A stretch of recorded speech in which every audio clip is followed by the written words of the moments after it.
So welcome to the Koenigsegg London Service Centre and welcome to our very first delivery of our very first Koenigsegg, which just so happens to be the UK's first Jesko. And today we've got the key to show you all around. So here it is, a Jesko on UK soil, configured in chili red on natural aluminium wheels, snow and anthracite leather with matching chili red G-force gauge. Just 125 Jesko will be made. This is chassis 7382 and this is the new Jesko key, housed in a billet egg cage with revised slimline key wrapped in Desiato leather.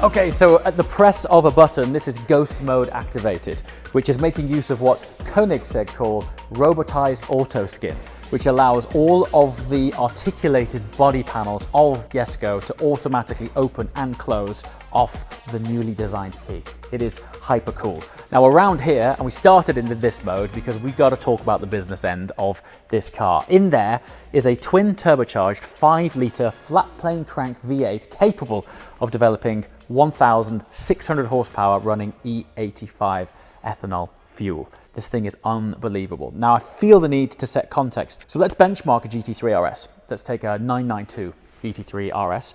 That's at full whack, just over 800 kilograms of downforce. This is around 1,400 kilograms of downforce. However, this weighs around about the same weight, wet operating weight, as the new 992 GT3 RS at around about 1,420 kilograms. The kicker here is that it is over 1,000 horsepower on top of the power of a GT3 RS, with even more downforce.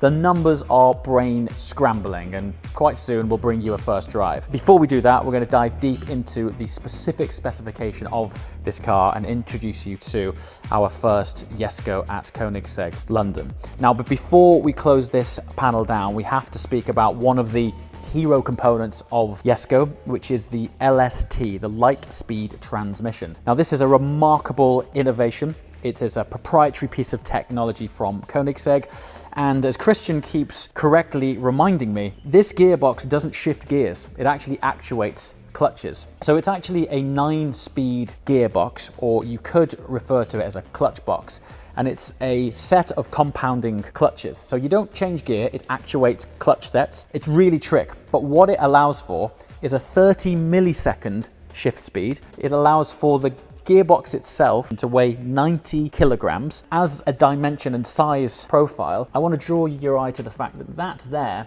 is the very back of the transmission. Now, if I draw my hand down here, you can see that the gearbox itself sits within line of the subframe, which sits within the circumference of the wheels itself. No car on earth has that.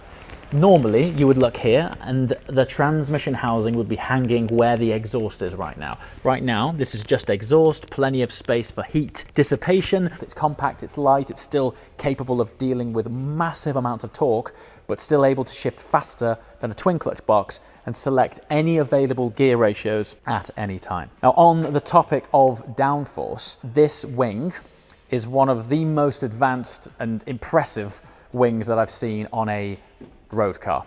The reason being, aesthetically, it looks like something off a transformer, but you'll notice that it's sort of LMP-esque mounting that comes off the buttresses themselves, but it's top mounted, it's active, and the reason for having top mounted strakes here on top of this wing is that it clears up surface area from the underside of this wing. So this cleans up this, allowing for more downforce, contributing to that overall downforce figure of around about 1,400 kilograms, which is almost a 1-to-1 ratio of what the car weighs to what downforce is available for it. This is getting into the territory of like formula stuff. It's absolutely nuts.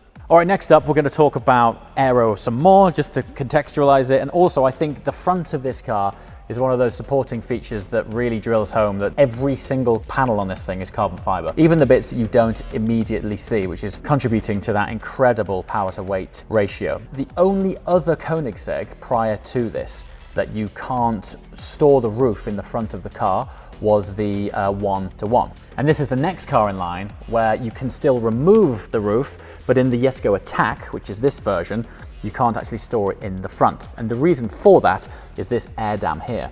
Now this is all about channeling air. Look at this, it's basically a carbon fiber cooling chimney. It's just the most awesome thing. What you can't actually see is down there is the back of a fan array which contributes to cooling. So down here is a series of radiators. Now one of the awesome things, and one of the other reasons why there is no storage available for the roof, is that traditionally Koenigsegg's proprietary triplex suspension system was only installed in the rear, and that was all to do with reducing the amount of squat under heavy acceleration. However, for the first time, Koenigsegg have put triplex in the front. And this again, this is all about minimizing pitch under braking and just creating a much more stable platform. And the design of this, I mean, just look at this. It's a sort of sinuous, it looks an organic, almost muscular component that's made out of carbon. It looks incredible. As far as trade-offs go, if you want to put your roof in the front of a Jesko, you need to spec the Jesko Absolute. But if you want to go a little bit more track biased, you need to be in the Jesko Attack. So wheels and tyres, this is staggered setup. So they're 21 inch at the rear, 20 inch at the front, wearing a 325 section Michelin Pilot Sport Cup 2 and a 265 section at the front. Now the significance of the Michelin mention is that from day one, the very first beginnings of Koenigsegg, Michelin have been the exclusive tyre partner for them, and they've been on this fantastic journey together. The significance of that is obviously all of the performance that we've just mentioned, all of that downforce, ultimately it all goes through the contact patch of these Cup 2s. Now I believe that Koenigsegg offer a Cup 2R fitment for this. What that must be like from a grip and experience point of view, I have no idea, but if we can, we're going to wait until summer, speak to Michelin, see if we can get a set of Cup 2Rs and put them on a Jesko. I still can't believe we've got our first Jesko here, it's blowing my mind. So we're going to hop in the interior, tell you what it's like to be behind the wheel of Jesko and touch more on the specific spec of this car.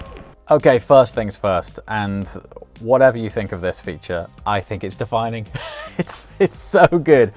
So the instrument cluster here is obviously a digital screen. However, this is a sort of floating reactive cluster in that, watch this, no matter what angle your steering wheel's at, it self-levels the reading wherever it is. I mean, that's totally upside down, look. It kind of reminds me of a digital version of the center cap of a Rolls-Royce. You know how it floats and the logo always stays straight? That's what it's like. Look at that.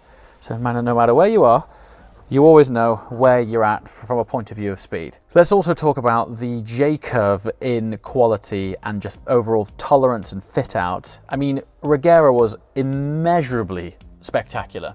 This is another step on again. Everything from tolerances, touch, tactile feel, hard to sort of convey on camera, but everything's cold to the touch. It's billet, it's CNC'd, it's just the most wonderful environment.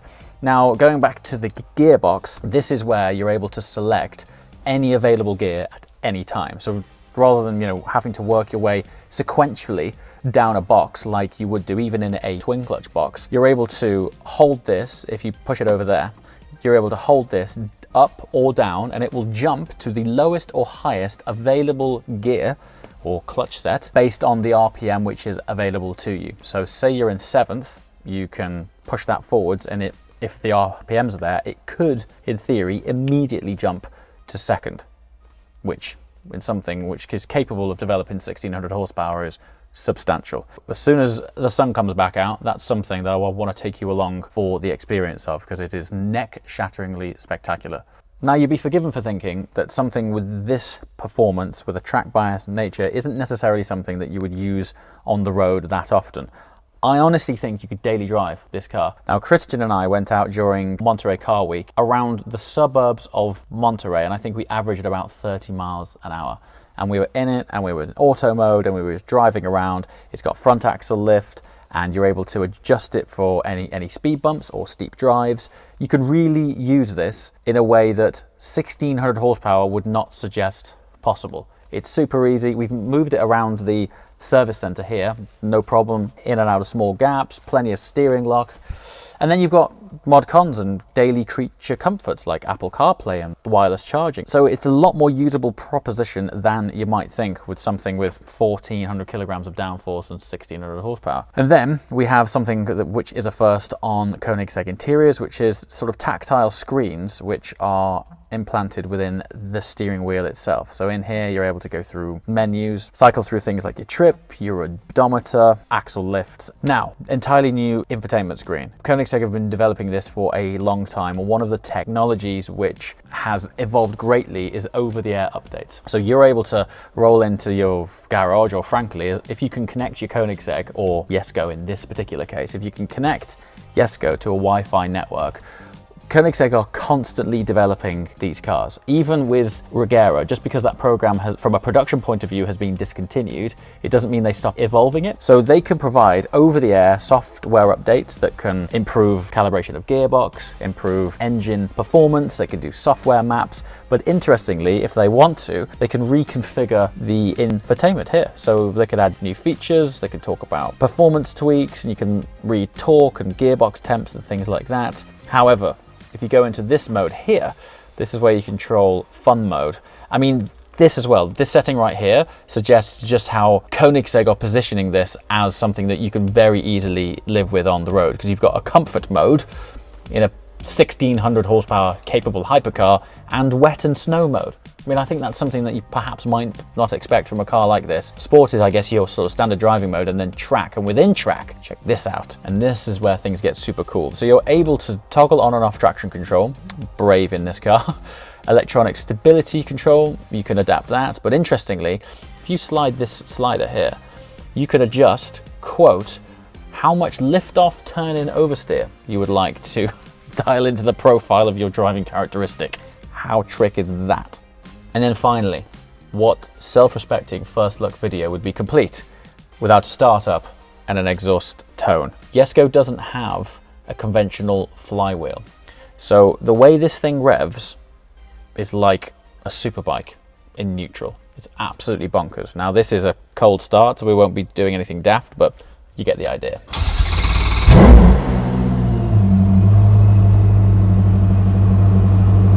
Relatively explosive. Now what I'm going to do is let it warm up, and then we're going to jump to a quick blip.